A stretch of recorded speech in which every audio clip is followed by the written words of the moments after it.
तिथं कॉलेजेसमध्ये फायरिंग झाली.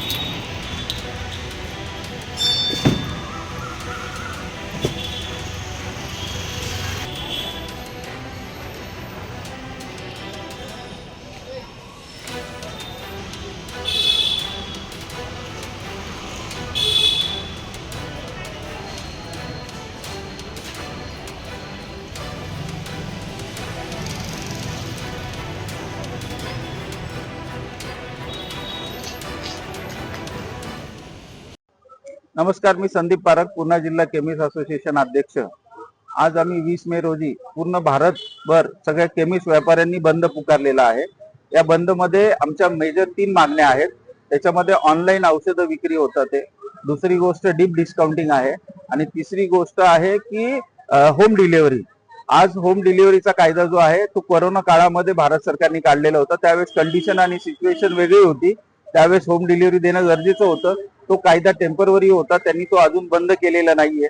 याच्यामुळे काय होतं ते की होम डिलिव्हरीचं भारत सरकारचं म्हणणं आहे, एफडीएचं असं म्हणणं आहे की औषधाची विक्री ही फार्मसिस्टच्या देखरेखीखाली व्हायला पाहिजे. पण ते काही होम डिलिव्हरीमुळे कोणताही माणूस माल घेऊन जाऊ शकतो, त्याच्यामुळे औषधाची विक्री फार्मसिस्टच्या देखरेखीखाली होत नाहीये. दुसरा मुद्दा आहे आमचा की ऑनलाईन औषधं विकतात, हे ऍक्च्युली हा नियमच नाहीये, कायद्यातच नाहीये. 1945 जे food and drug cosmetic act आहे त्याच्यामध्ये ऑनलाईन औषध विक्रीला प्रावधानच नाहीये. तरी सुद्धा आज ऑनलाईन औषध विक्री होतात. ते भारत सरकारने GR 817 हा काढला होता.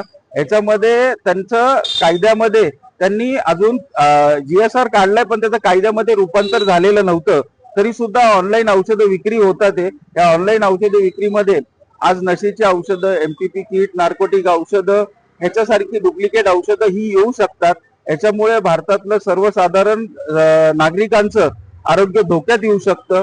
आज सगळ्यात महत्वाचं, आज जी यूथ आहे हे ऑनलाईन वरती, गुगल वरती सेल्फ मेडिकेशन, काय त्रास होत असेल स्वतः गुगल वरती चेक करतात, त्याच्यावरती स्वतः काय औषधं हवीत ते स्वतः चेक करतात आणि ऑनलाईन मागवतात. ऑनलाईन सेल्फ मेडिकेशन हे फार धोकादायक आहे.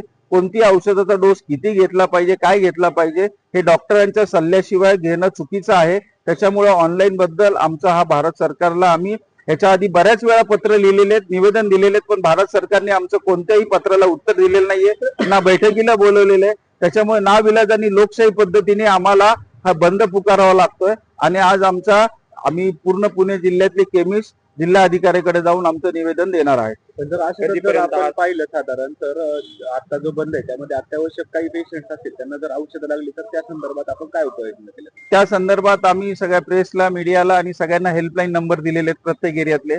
आमची जो आहे आजचा बंद हा नागरिकांना वेठीस धरण्यासाठी नाहीये. सरकारचे जे चुकीचे धोरण आहे त्याला विरोध करण्यासाठी हा बंद आहे. कोणत्याही नागरिकांना औषधाचा कधीही कुठेही इमर्जन्सी औषधाचा तुटवडा होणार नाही, त्यासाठी आम्ही हेल्प नंबर दिलेला आहे, त्यांना औषधं मिळतील. म्हणजे पुढची तुमची भूमिका काय असणार? आजचा जो आमचा बंद आहे ह्याच्यामध्ये जर का भारत सरकारने आम्हाला योग्य पद्धतीने नाही दिला तर आमचे ऑल ओव्हर इंडियाचे अध्यक्ष आप्पासाहेब शिंदे यांच्या मार्गदर्शनाखाली पुढचं आंदोलन आम्ही अजून तीव्र करू किंवा बेमुदत पण जाण्याची भविष्यात शक्यता आहे. दादा, तुम्ही हेल्पलाईन नंबर जारी केले असं म्हटलात, की हेल्पलाईन नंबर काय सांगू शकाल का? हेल्पलाईन नंबरचे पुणे जिल्ह्यातल्या प्रत्येक एरियामध्ये आम्ही लिस्ट दिलेली आहे. 50 लोकांची नावं दिली प्रत्येक एरिया वाईज. त्याचं तुम्हाला ती लिस्ट शेअर करतो मी, काय अडचण नाही.